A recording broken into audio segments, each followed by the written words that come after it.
Então, bom dia, pessoal. Estamos começando a terceira aula.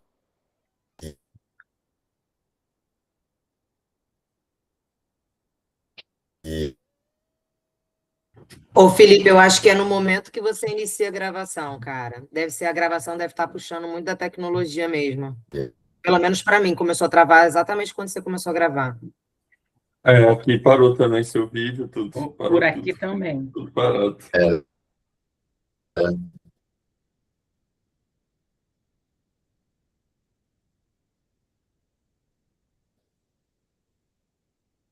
é, Acho que você vai ter que dar duas aulas, uma no online e uma no offline.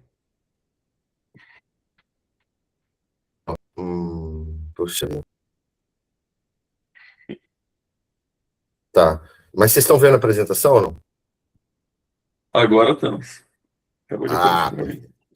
Então, vamos lá. Gente, então vamos começar aqui o trabalho. Recomeçando. A gente vai fazer um bloco rápido de revisão, que a gente vai falar sobre a planilha GPO 3, e ela veio sendo modernizada ao longo do tempo, tá bom? Então, aqui é um pouco do histórico. Eu cheguei a trabalhar né, com essa última cartilha. Inclusive, eu tenho um exemplar desse de 1996. Na verdade, eu tenho um exemplar de 1994, não de 96. Mas o de 96 mudou muito pouco. Então, a origem foi lá em 1983. Foi uma planilha que foi desenvolvida para, é, para que os municípios brasileiros pudessem calcular suas próprias tarifas. Ele foi criada pelo Grupo Brasileiro de Planejamento de Transporte, chamado, na verdade, Grupo de Estudos Brasileiro de Planejamento de Transporte, conhecida como GEIPOT. Tá? Então, por mais de 20 anos, nenhum documento depois da última atualização de 96, nenhum documento foi atualizado. E aí, questões como gratuidades, questões ambientais, sistemas eletrônicos, e até mesmo a discussão sobre a taxa de remuneração do capital das empresas que operam o serviço começaram a ser discutidas. Tá? Então, e o que motivou essa nova planilha? Foi uma defasagem técnica que veio, porque em 96, a gente já tinha tecnologia, então a computação ela estava se espalhando, só que a tecnologia cada vez mais foi sendo introduzida no sistema de transporte público por ônibus, e principalmente com a implementação do sistema de bilhetagem eletrônica. E aí, quando ocorreu essa implementação, aí a coisa acelerou mais ainda. Mas depois outros sistemas de controle foram implementados, por exemplo, o GPS. Pelo GPS é possível você saber, inclusive, o itinerário que o ônibus fez e fazer um controle da oferta do serviço. Então, com o advento da tecnologia, foi possível controlar tanto a parte da demanda, através da bilhetagem eletrônica, quanto a parte da oferta, tá bom? Bom, em 2012 surgiu a Lei da Mobilidade, que separou a questão da remuneração dos custos da política tarifária, e aqui que surge a ideia de tarifa técnica e tarifa pública. Né? Nós falamos isso no módulo 1, mas hoje a gente está fazendo aqui uma revisão. Tá? E essa parte é pouco compreendida pelos gestores. Por quê? Porque, basicamente, quando você calcula um preço, em qualquer setor, esse preço é o preço que você busca uma certa lucratividade, dado um custo de oportunidade que você tem de fazer os investimentos, de estar naquele setor. Tá? E, normalmente, quando uma tarifa dá um valor que não é um valor que seja plausível economicamente para certa população que utiliza aquele serviço, você tem que fazer uma análise do benefício desse serviço para a população, e aí você vai fazer ali uma complementação tarifária por parte do poder público para que a receita que vai vir daquele sistema possa bancar a operação, tá? E a qualidade estabelecida. Bom, então, qual era o outro problema? A falta de transparência. O método antigo era um método que ele foi desenvolvido numa época que não tinha a computação generalizada que nós temos hoje. Ele foi desenvolvido para municípios em que não existia técnicos, até hoje, boa parte dos municípios não possuem técnicos especializados no cálculo tarifário. Então, ele estabeleceu um método em que você, através de estudos econômicos, você calcula qual é a média de consumo, por exemplo, de um consumo de óleo diesel de um veículo, e aí, a partir dessa média, você estabelece desvios padrões, ou seja, você estabelece limites máximos e limites mínimos, e aí, a partir desses limites, você consegue ter uma aproximação de qual seria o consumo de diesel em uma certa localidade. Então, por uma falta de aparelhamento técnico dos poderes públicos, essa planilha ela sempre foi muito importante, porque você pode colocar o valor ou no limite máximo, ou no limite mínimo, ou algo próximo da média, que você vai chegar próximo ao custo do serviço. O problema é que, qual é a falta de transparência? A falta de transparência é que, se você não tem muitas informações, e dependendo do preço que você quer chegar, você pode colocar o custo ou consumo, desculpa, daquele tipo de item do custo no limite superior. E aí você aumenta o preço, certo? Ou aumenta o custo daquele item, e aí, com isso, gera, vamos dizer assim, uma certa desconfiança, porque as pessoas podem achar que está tendo má fé naquele cálculo, tá bom? Bom, e aí um marco importante foi que em junho de 2013 ocorreram as manifestações, e as manifestações populares no Brasil foram manifestações, todo mundo aqui sabe do que eu estou falando, né? E essas manifestações começaram com um movimento Catraca Livre, e que dizia que não era só 20 centavos, porque teve um aumento de 20 centavos, de fato, na época, e aí esses movimentos fizeram com que o setor, toda a cadeia que envolve o setor de transporte por ônibus tivesse que se movimentar. Tanto o governo federal, os governos estaduais, municipais, o setor empresarial, a Agência Nacional de Transporte por ônibus, enfim, todos esses stakeholders tiveram que se movimentar e desenvolver uma nova planilha, que é essa planilha que nós estamos debruçados.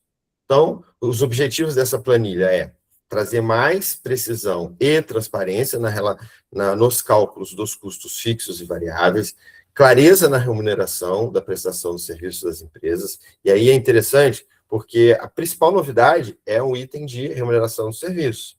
E esse item, ele é calculado como? Na verdade, é uma função multivariada que envolve a taxa de juros da economia. Então, você utiliza a Selic para você ter uma ideia de qual é a taxa mais justa de remuneração daqueles serviços, tá bom? Transparência na tarifa, ou seja, com essa planilha é possível ver passo a passo todos os itens de custo. Por quê? Aí eu vou aproveitar o exemplo da planilha, da última planilha publicada antes dessa, que é de 1996. Lá não tinha, por exemplo, um sistema tecnológico previsto. Então, tinha lá um sistema de bilhetagem eletrônica ou um sistema de controle ambiental do sistema, na operação dos ônibus. Então, esse custo, ele acabava não aparecendo na planilha, e aí ele era compensado inserindo, vamos dizer, aumentando um pouco o custo de outro serviço. No limite, o custo final poderia ser o mesmo, mas você não conseguia ter transparência de qual era o real valor de cada custo, tá bom? Então, a ideia é então, que com essa planilha se fosse montada uma base referencial única em qualquer cidade, independente do porte e da região, pudesse utilizar o método para calcular a sua tarifa. Bom, então, aqui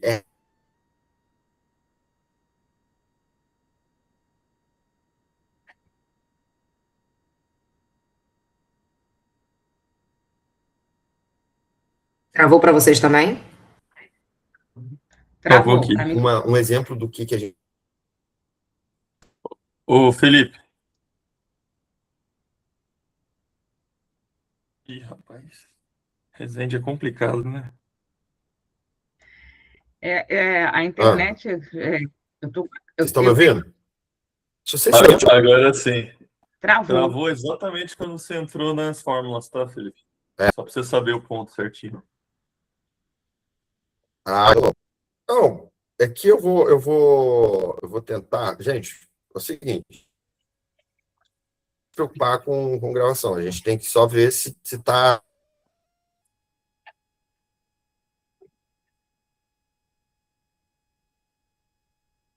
ouvindo. Vamos tocar o barco, tá bom? Então, eu vou chamar daqui. Vou de novo. Basicamente,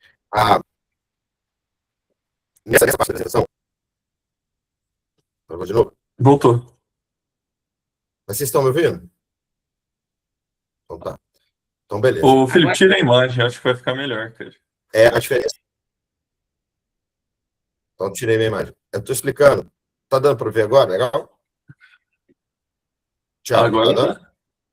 Agora tá perfeito. Sim.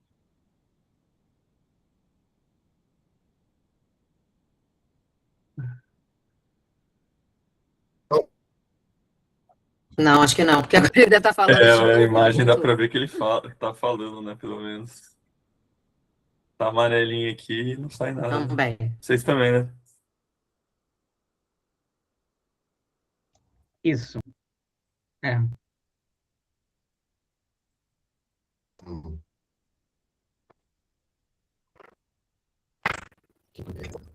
Ô, Felipe, se você está ouvindo a gente, você tem outra rede que você possa alternar? Eu acho que pode ser a conexão hoje está ruim mesmo, a internet. Não sei nem se ele está ouvindo a gente. Ele nem deve estar ouvindo. Vocês não estão ouvindo ele. Manda mensagem manda Cinco G mensagem aqui, não.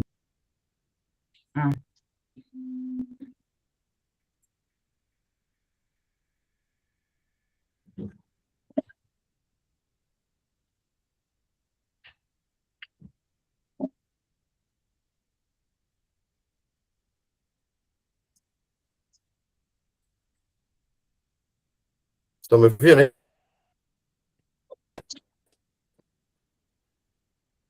Muito mal. E corta. Tá cortando. Não tô ouvindo nada.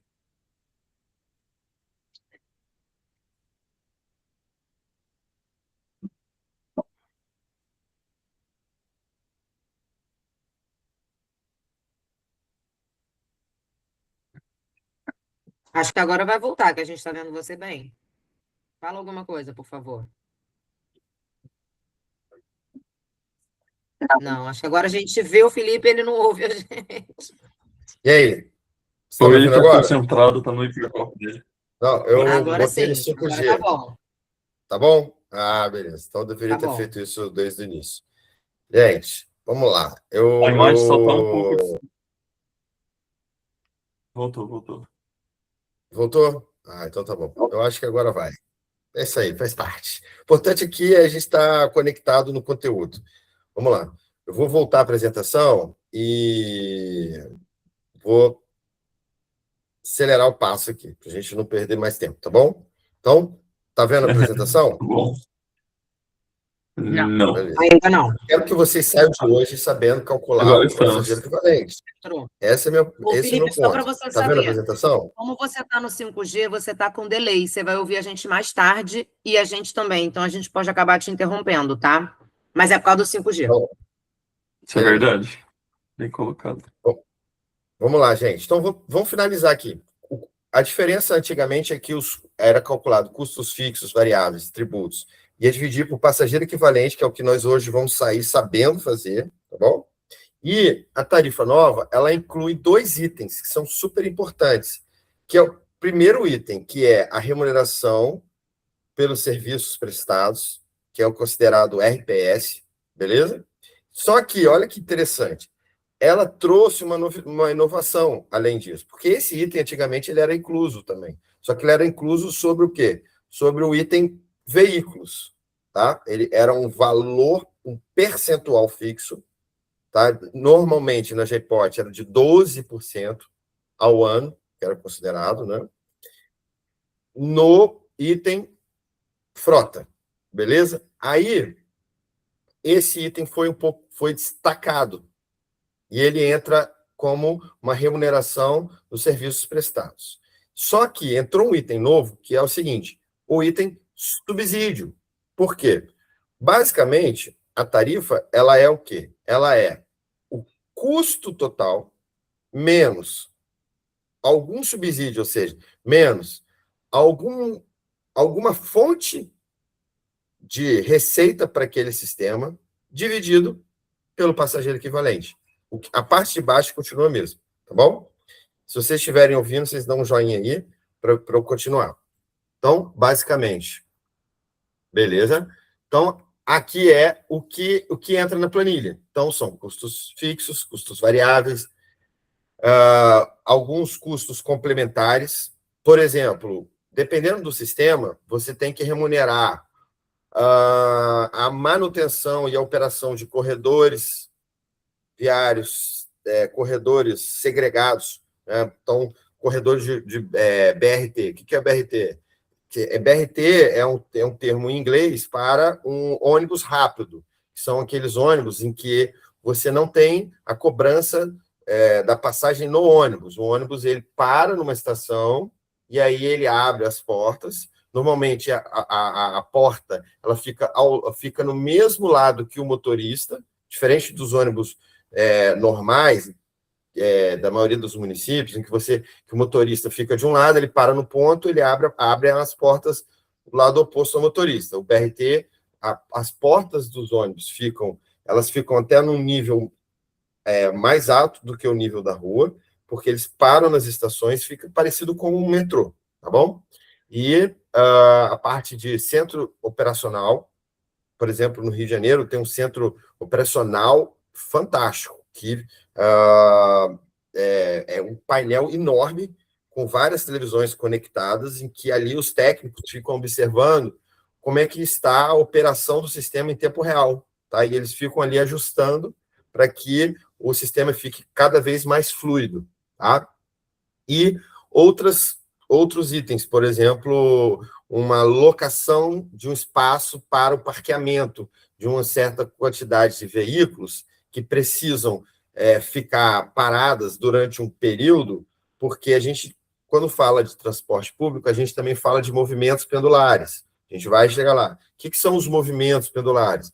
Na verdade, é o movimento em que as pessoas fazem quando elas saem de casa e vão trabalhar de manhã, e no final do dia elas saem do trabalho e voltam para casa. Por isso que a gente chama movimento pendular. Ou seja, durante o dia você tem uma demanda alta, aí depois você tem um vale ao longo do dia da demanda por transporte, e aí depois você aumenta de novo essa demanda, por isso que a gente chama que tem até um vale. Quando você vai ver um gráfico de oferta e demanda de transporte, você vai ver que você tem no início do dia uma demanda alta, depois você tem um vale, depois você tem uma demanda alta de novo, e essas são as complexidades que nós vamos falar no futuro. Por quê? Você tem que ter uma frota dimensionada para esses picos. E aí, nos vales, você subutiliza a frota, e aí você pode buscar alternativas para diminuir o custo da operação. Uma delas é você fazer a locação de locais, de estacionamentos, para que você faça o parqueamento desses veículos, para que entre picos, principalmente em cidades grandes, né? Entre picos, você deixa o veículo estacionado para que ele não precise voltar para a garagem, para ele voltar de novo para o ponto inicial, para ele começar novamente a operação, tá? Estou indo um pouco longe, mas é assim que funciona. Então, e outro item novo, que é um item que a gente considera que é a taxa de remuneração sobre o serviço. E é interessante que, antigamente, você colocava sobre a frota o CAPEX, né? O que seria o CAPEX é o investimento em ativos fixos. Esse CAPEX, nesse CAPEX que entrava a remuneração do capital. Mas a gente sabe né, quem presta serviço sabe que existe o OPEX, que é o quê? É o investimento em prestação de serviço propriamente dito. E aí essa RPS, ela estabelece uma taxa de remuneração não só sobre os custos fixos, mas também sobre os custos variáveis. Então, você acaba também sendo mais justo e remunerando o OPEX. É mais justo, mas, ao mesmo tempo, mais transparente também. Bom, então, essa RPS, que é a remuneração pelos serviços prestados, ela basicamente ela é formada da seguinte maneira: o retorno esperado é o retorno livre de risco mais o prêmio de risco. Isso aí é a taxa que é utilizada para praticamente qualquer concessão, para qualquer planejamento de investimento. Então, o empresário, quando ele vai fazer um investimento, ele vai fazer análise, vai fazer o valuation, né? Vai trazer o valor presente, aquele fluxo de caixa, e ele vai calcular o valuation daquele negócio e vai ver se aquele negócio vale a pena ou não. Então, aqui é uma forma também de você profissionalizar, de você modernizar a parte financeira da planilha de custos, tá bom? Então, o RPS ele é igual ao quê? É um coeficiente de remuneração, que é um valor pré-estabelecido, vezes o custo fixo mais o variável. Então, você não vai só remunerar o custo fixo, que seria o custo fixo, entre aspas, antigamente, que era o custo do veículo, tá bom? Bom, as dimensões de risco que devem ser consideradas, aqui a gente tem uma especialista em risco, e aí a gente vai falar depois melhor sobre essa questão, mas aqui a gente está falando de um risco objetivo da operação. E esse risco envolve, como eu já disse em aula anterior, o principal risco, do meu ponto de vista, é o risco de demanda. Por que é o risco de demanda? É você ou superdimensionar ou subdimensionar a demanda, e aí se você superdimensiona, você tem que dimensionar uma oferta, ou seja, uma quantidade de veículos disponível para aquela demanda. Mas se aquela demanda não for realizada, o que significa? Que você tem ônibus demais para uma demanda de menos, ou seja, para pessoas que não vão utilizar aquele sistema. Então, aquele sistema fica caro, as empresas elas investem em ônibus, aqueles ônibus ficam parados e aquilo gera prejuízo. Não só ônibus. Quando a gente fala de ônibus demais, está falando de ônibus, motorista e todo o ecossistema que envolve entregar uma operação por ônibus. Por outro lado, se você subdimensiona essa demanda, ou seja, você gera uma baixa qualidade. Por quê? Porque os ônibus, eles não vão ter a regularidade determinada, eles normalmente vão andar com ônibus com lotados. Então, quando você vê que o sistema ele está desequilibrado, quando você vê um ônibus lotado, que não cabe mais gente, e ele está ali sendo... todo dia você vai observando isso. Então, eu já libero para você, Thiago, mas quando você vê um tipo de distorção dessa forma, você está vendo que um subdimensionamento da oferta, ou seja, você tem ônibus de menos para pessoas, para uma demanda maior do que a oferta, oferta disponível. Pode falar, Thiago. Você levantou a mão, Thiago? Você falou muito bem sobre esse descaso, né, da precificação com a realidade, né? E isso acontece muito. Então, eu queria entender um pouco aonde que possivelmente são as falhas nessas equações que acabam criando essas distorções na vida real. Excelente. Então, o sistema de transporte ele é dinâmico. Assim como nós, né, um dos primeiros filósofos economistas, que vem lá da escola fisiocrata, que se chama, dizia que assim como nós temos o sangue que circula no nosso corpo e os órgãos nossos são os que fazem a gente ter vida, né, a gente funcionar, dá para fazer uma analogia à economia aos órgãos, os nossos órgãos, coração, cada um tem uma função, certo? E aí, a economia e os sistemas econômicos são dinâmicos. Então, existe sempre ali um desequilíbrio natural. Na verdade, nunca há equilíbrio, sempre há um desequilíbrio. Há um desequilíbrio porque quando a economia está aquecida, você tem mais ofertas de trabalho, você tem um movimento maior da economia, você tem mais renda gera pessoas que, porventura, podem sair de um sistema de ônibus e ir para um sistema individual, e ao contrário. Então, em algum momento em que a economia está patinando, as pessoas diminuem a sua renda, as pessoas trocam, elas podem sair de um sistema individual para um sistema de transporte público. Isso eu estou falando um exemplo de lugares onde você tem alta densidade demográfica. E aí, quando você, ao longo do tempo, não ajusta a remuneração dos serviços, tá, com a oferta do serviço, pode ser que, em um certo sistema, a empresa que oferta o serviço, ela não está conseguindo ser remunerada o suficiente para fazer os investimentos necessários. Então, quando a gente olha um sistema de transporte público, a gente tem que pensar nesse sistema ao longo do tempo. Então, mais para frente, né, no módulo mais avançado, vocês vão ver que há necessidade de você fazer uma projeção de renovação de frota. Então, a gente está avançando com relação à frota, mas, basicamente, o que eu estou querendo dizer? É que, se, por exemplo, não há um reajuste tarifário, tá? E aí, não tendo reajuste tarifário, a empresa não consegue colocar ônibus novo. E existem alguns ônibus velhos que eles já vão ter que sair da operação. Então, você imagina num município que tem 100 ônibus, tá? E a demanda pelo transporte se mantém estável. Só que não teve um reajuste tarifário. Desses 100 ônibus, vamos dizer que 30% deles eram ônibus antigos e que eles tiveram que sair da operação, ou porque atingiram a idade máxima, ou porque, de fato, não estão funcionando, precisam de manutenção. E aí acontece, a oferta daquele serviço deixa de ser 100 e passa a ser 70. E aí, aquela população tem que ser assistida com 70 ônibus, e não mais com 100.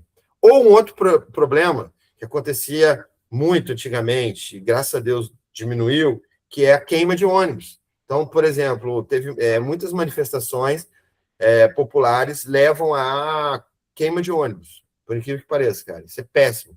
Por quê? Quando você queima, por exemplo, 10 ônibus num sistema que só tem 100 ônibus, você tirou 10% da oferta de ônibus. Só que o ônibus não é igual carro, que você vai na concessionária e compra um ônibus.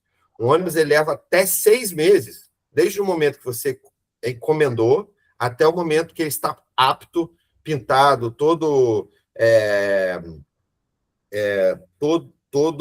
com toda a adaptação necessária para a parte de deficientes físicos e todo equipamento embarcado, determinado naquele sistema. Então, tudo isso demanda em torno de 6 meses para que um ônibus novo esteja disponível na operação. Então, a gente está indo longe demais aqui, mas basicamente se você tem um desequilíbrio de oferta, ou seja, você não consegue renovar o ônibus que foi queimado, tem até dinheiro, mas não tem como você colocar o ônibus de um dia para o outro na operação, você vai tendo que fazer uma oferta que ela vai ser menor para a demanda daquele serviço.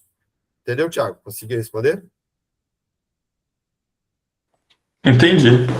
E mesmo que os ônibus tenham seguros, né? Ele tem o tempo de você ter a renovação também interfere até na quantidade Sim. de passageiros por ônibus, né? Então, é um sistema micro e macro muito interessante, né?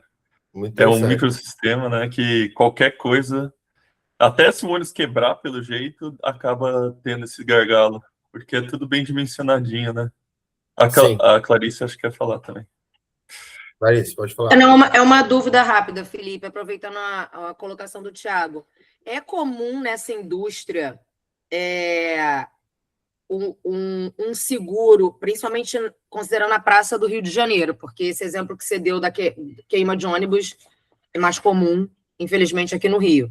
É comum um seguro diferenciado do que um seguro de carro padrão? Só para entender a parte de riscos, controles, e o seguro é um tipo de controle.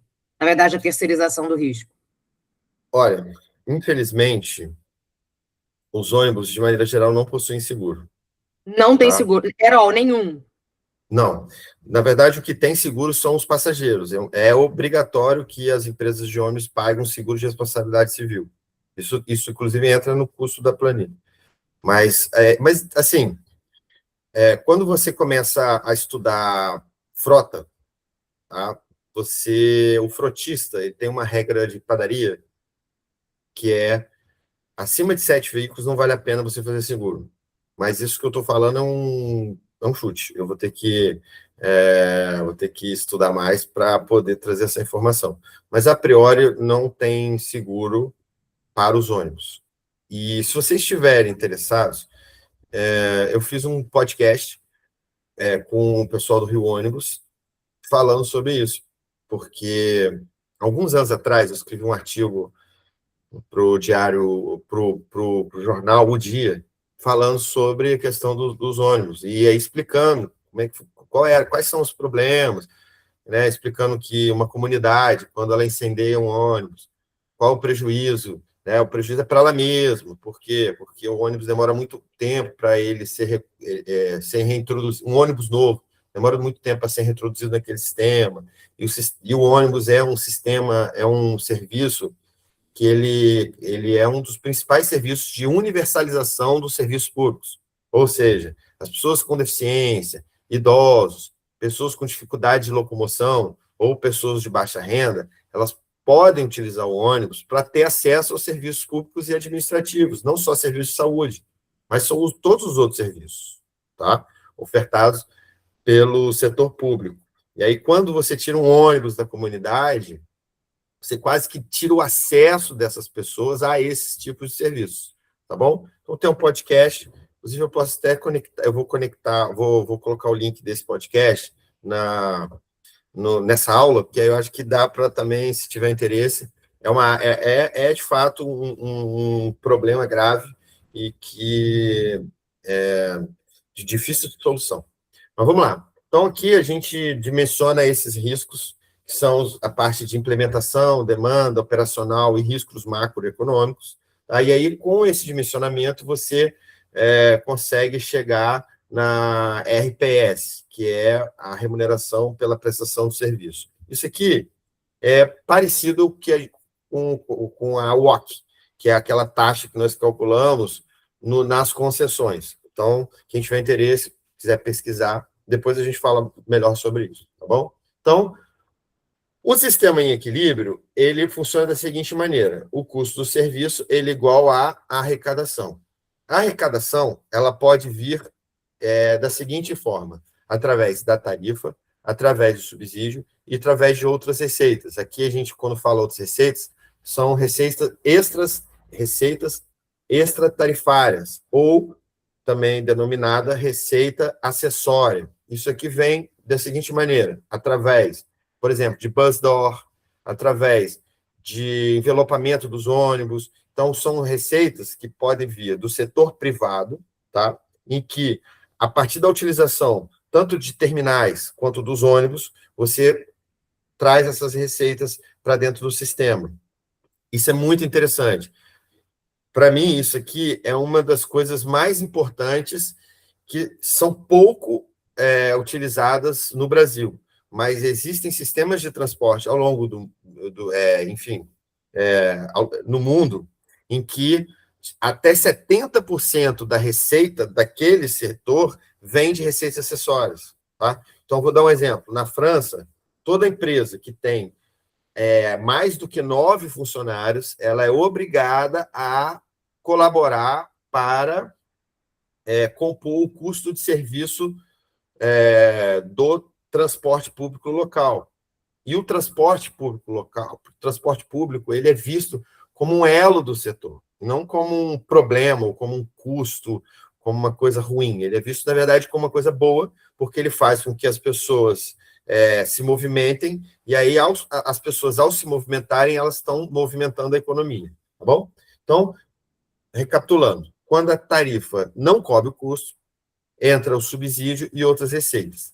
Atualmente, já tá provado que a tarifa paga pelo passageiro, pagante, não cobre o custo total. Então, recentemente, foi publicado o marco da mobilidade, e a partir desse marco, ali já estabeleceu alguns controles para que o governo federal subsidie a tarifa parte da tarifa, pelo menos, de boa parte dos municípios do país.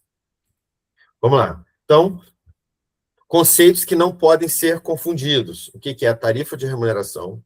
O que é tarifa pública? O que é política tarifária? E o que é subsídio? A tarifa de remuneração, ela basicamente é o custo do serviço prestado, coberto pelo preço público, mais outras fontes. Então, por exemplo, no Rio de Janeiro, atualmente, o Rio de Janeiro, a cidade do Rio de Janeiro, é uma cidade que já tem um sistema mais complexo. Lá, na verdade, o sistema ele é remunerado por quilômetro rodado e por parte da tarifa que é paga pelo passageiro. Essa composição que leva a toda a tarifa de remuneração. Tá? Tarifa pública, pegando o exemplo do Rio, vamos supor, R$ 5,00. Essa é a tarifa que está sendo cobrada pelo passageiro, cobrada do passageiro, certo? Mas esse valor, ele não é o valor que remunera. Então, vamos supor que o valor que deveria ser era R$ 7,00. A diferença, esses R$ 2,00, ele é pago através de algum sistema de controle. Esse sistema de controle, ele é o quê? A política tarifária, ou seja, no município em questão, a política tarifária é o seguinte, olha, você tem uma parte da receita que vem da tarifa paga propriamente dita no ônibus, e a outra é uma composição por custo quilométrico. Mas existem sistemas em que há uma composição por passageiro. Então, cada passageiro que utilizar aquele sistema, se ele paga R$ 4,00 e o custo, a tarifa de remuneração deveria ser 7, esses R$ 3,00 ele é transferido do poder concedente para a concessionária ou para a empresa operadora.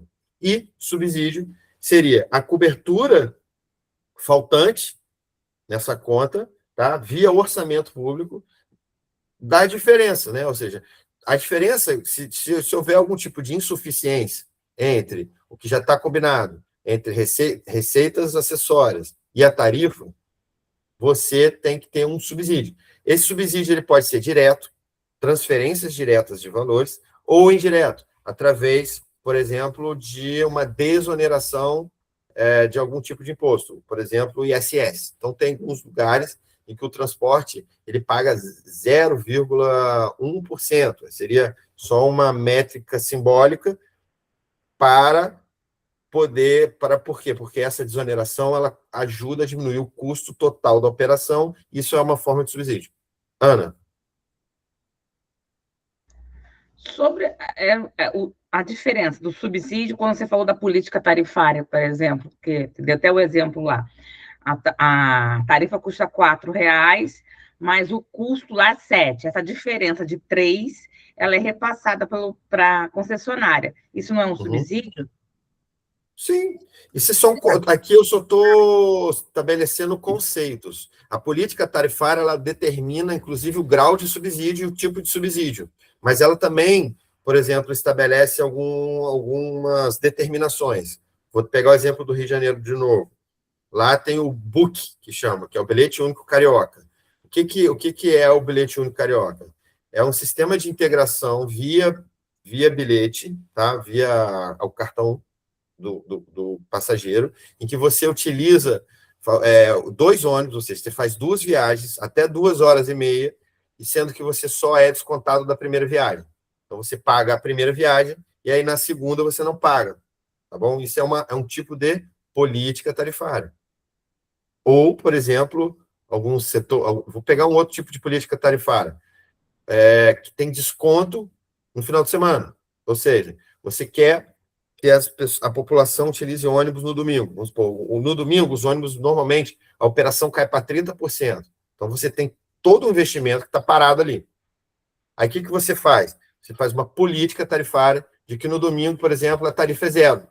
Ou seja, todo mundo que usar ônibus no domingo paga nada. Você quer incentivar que as pessoas utilizem ônibus. E aí, aquele custo do domingo, ele é subsidiado pelo poder concedente. Isso é um tipo de política tarifária. Entendeu? Beleza, então. Então, eu vou seguir. Bom, aqui a gente tem umas métricas de um comparativo atual de uma cidade, do comparativo do método da NTP com o método de uso, o método em uso, na verdade, que era o método anterior, por porte de cidade. Então, por exemplo, você teve ali uma mudança, né, você teve um acréscimo em torno de 8,2% para cidades de pequeno porte. Médio porte. Aqui, quando fala médio porte, a gente está falando de cidades próximas a 500 mil habitantes. E grande porte é acima de 500 mil habitantes. Então, pegar Niterói, por exemplo, é uma cidade que tem mais de 1.000 ônibus. Então, já é considerada uma cidade de grande porte. E esses custos, gente, eles vão aumentando mesmo. Por quê? Porque é muito investimento. Vamos pensar que um ônibus, hoje em dia, um ônibus custa, um ônibus novo, sem ar-condicionado, custa em torno de 850 mil. É muito investimento. Imagina o tamanho do investimento para 1.000 ônibus. Tá? Então, por que sobe? Esse acréscimo vem, sobretudo, da ARPS. Na verdade, isso aqui a gente está falando do acréscimo total, comparando a planilha antiga com a planilha nova. Mas, pô, gente, é ruim aumentar? Não. Na verdade, agora você está trazendo transparência para o sistema. Não existe almoço grátis, tá? Atualmente, você aumenta em torno de 4,6% só sobre a questão da taxa de remuneração do capital, que antes não tinha, e da inclusão de outros itens de custo, tá? E, então, não é que ficou mais caro, é tornar explícito algo que antes era combinado e não era transparente. Por isso que existia aquela coisa da caixa preta e tudo mais. Porque, no limite, a coisa tinha que vir de alguma maneira. Só que aí isso vinha de outras formas de cálculo e não claramente através de uma planilha transparente. Tá? Bom, para finalizar essa parte, eu acho que hoje, por questões operacionais, a gente talvez não consiga seguir para a parte do passageiro equivalente. A gente tem aqui uma síntese metodológica. Basicamente, você tem a primeira etapa, que é a entrada de dados. E aí tem os dados operacionais, os insumos, os tributos e subsídios. Quando a gente fala de dados operacionais, a parte dos dados operacionais tem a ver com o módulo 2, que a gente começa agora, e os outros módulos, que vem parte tanto de passageiros equivalentes, dos custos, da frota, o que está ligado à operação. Insumos, aí tudo que precisa ser adquirido para aquela operação. E quais são os tributos envolvidos? Tanto os tributos diretos, indiretos, e também a parte de mão de obra, tá bom? E, por fim, a parte de subsídios. Depois que a gente tem todas essas informações, a gente vai para uma parte de estimativa dos coeficientes. Aí, eu já cheguei a falar no início da nossa aula, por exemplo, do coeficiente de consumo de diesel, tá? Mas você tem vários. Você tem o consumo de óleo lubrificante, você tem o fator de utilização de mão de obra, e aí você tem normalmente fator de utilização de motorista, mas se você tem cobrador naquele sistema, fator de utilização do cobrador, e de fiscais, despachantes, todo o rol de serviços que são prestados naquele tipo de operação, tá? E a gente também tem que levar em consideração a vida útil do veículo, o valor residual do veículo naquela operação, tá? Isso eu vou entrar nesse detalhe. A parte de depreciação, remuneração, enfim. Depois, a gente vai entrar numa análise de risco, e aí a gente vai falar sobre as dimensões de risco, os eventos, quantificação, o coeficiente da remuneração pelo serviço prestado. Com tudo isso em mãos, a gente vai chegar no cálculo propriamente dito. Então, a gente chega no cálculo do custo fixo, custo variável, prestação de serviço, tributo. E aí, no final, a gente chega na tarifa técnica. E a tarifa técnica é o valor necessário por passageiro equivalente para remunerar aquele serviço. E aí, ela pode ser igual ou não à tarifa pública. E aí, se você não tiver uma renda, uma receita suficiente para bancar tudo isso acima, o que você vai precisar? De ter um subsídio. E aí que a gente fala da tarifa pública, ou seja, uma tarifa que é determinada, ela é arbitrada, ela é definida, tá? E a diferença para cobrir todos os custos do setor vem através de subsídio ou receita extratarifária. Bom, gente, então, hoje, nós fizemos esse overview, mas eu achei importante. Por quê? Porque algumas coisas a gente discutiu e eu acho que quanto mais nós tivermos por dentro desse sistema, mais rápido e mais fácil nós vamos entender a importância de cada item dos módulos subsequentes. Beleza? Então é isso, a gente já fechou aí o horário, batemos o nosso tempo. E agradeço a presença de vocês. Se tiverem alguma dúvida, estou à disposição e aguardo vocês na próxima aula. E aí, como eu disponibilizei a planilha para calcular passageiro equivalente ontem, vocês têm tempo para até a próxima aula para fazer esse exercício. E aí, se vocês tiverem alguma dúvida, vocês me falam. Mas acho que é muito importante pegar para fazer, porque é uma escadinha. Como eu tive um professor no mestrado, o Newton, que ele sempre falava, e até hoje eu guardei isso, tijolinho por tijolinho. Então, toda semana ele dava um paper para a gente ler, para traduzir, para fazer resumo e tudo mais. Ele falava, nossa, um paper desse complexo. Ele falava tijolinho por tijolinho. Então, assim, esse exercício é um exercício simples, fácil de fazer, e estou à disposição para quaisquer esclarecimentos. Tá bom? Prazer estar com vocês. Eu fiz a planilha, agora de manhã. Ah, é? Acordei cedo para fazer, mas não sei se está certo. Eu não entendi muita coisa, mas depois eu te pergunto lá. Então, tá bom. Beleza, gente. Ó, bom dia para vocês. Bom dia. Valeu, gente. Bom dia. Obrigada, pessoal. Bom dia. Bom fim de semana. Valeu. Obrigado. Tchau, tchau.